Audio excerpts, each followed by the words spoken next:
Hey guys, welcome to my final project for Kitaholic Kits for the month of February. I am working on a 12 by 12 layout today, which is thrilling because I feel like I'm kind of finally getting the hang of it. So that makes me very happy. I chose these 3 photos, one large one and 2 little ones. And the first thing I want to do is mat this large photo on this Love Heart blue paper. Now I wanted to also use that paper as a border. So I stuck the photo right in the middle, and I'm using my X-Acto knife to cut out around the side.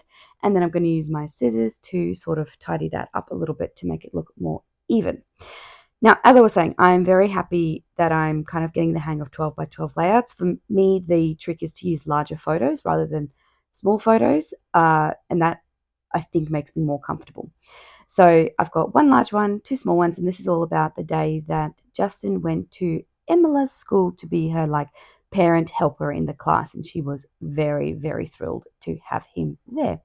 This is a photo from last year because tomorrow actually she's going back to school and she's going to be in pre-primary, and I cannot believe how fast time has gone that she's already in pre-primary. But yes, existential crisis aside, I am matting those smaller photos on that florally paper.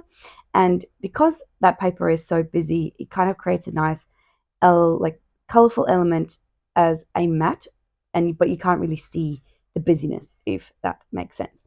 So I'm laying these out. My aim is to kind of create ultimately a bit of a square that I then layer on top of that love heart paper, which I've set aside for the time being. And so as I'm cutting that out, I'm realizing this is more of a rectangle. So I take that pink strip, which is left over from an older project I did this month, sorry, and I am going to distress. Yes, that's what it's called. Distress the edges, I think. If I get that wrong, please tell me in the comments what it actually is. It's just lost my brain at the moment. It's lost my brain. It's left my brain. Yeah, see, I'm tired. I didn't sleep much last night.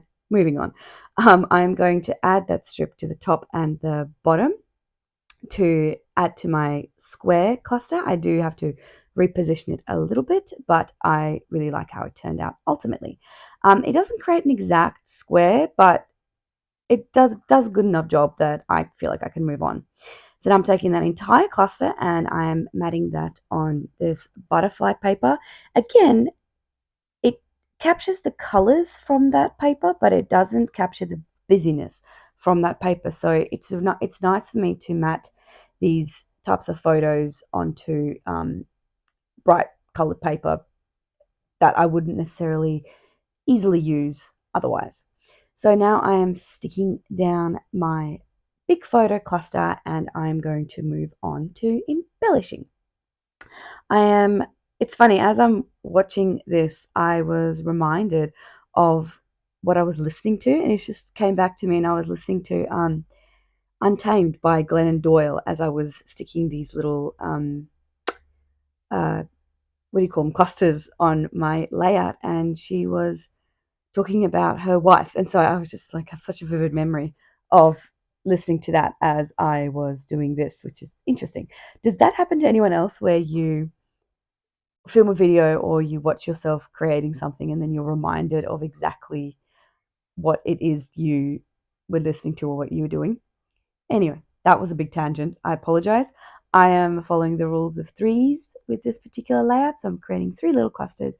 That one at the top, and I'm adding this little flaggy thing to it.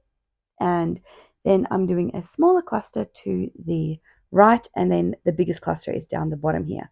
I cut that down from the ephemera pack, and I want to make it look like a tag, but the good thing is I only had to cut one corner off because really it is hidden behind the photo. So it looks like a tag, but in secret it's not, and no one will know except for you guys. I like that sentiment. I can't see what it says now, but I liked it. So I also liked how it mimicked the flowers just behind it because they were both, I think, from the sticker sheet. So that worked out well. And I added some twine to the bottom tag and that one to the right. And now I'm going to add some phrases to keep embellishing. I added that "Don't Stop Believing." So I'm adding some sort of rainbowy elements. That little sticker that says "Love This Day," I'm stapling that on. And then my camera died, so while I was charging it, I just added my date and a tiny little bit of journaling. I'd already really written about this in my Project Life album, so I didn't have to do a ton of journaling, but I wanted to give a little snippet of what it was. I have these punched out stars left over from a project I did last week, and so I'm adding them on to my clusters of 3s, and then I'm adding these enamel stars as well.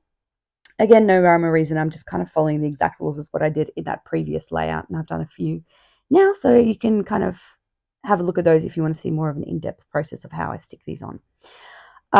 Yep, now as I'm always doing to make these little stars stand out, I'm just outlining them with a white border using my jelly roll pen, and as you can see, the stars kind of just appear. Then I am going to add a border, and then this layout is going to be done. Thank you very much for joining me this month, guys. I will see you all next month for another video. Bye.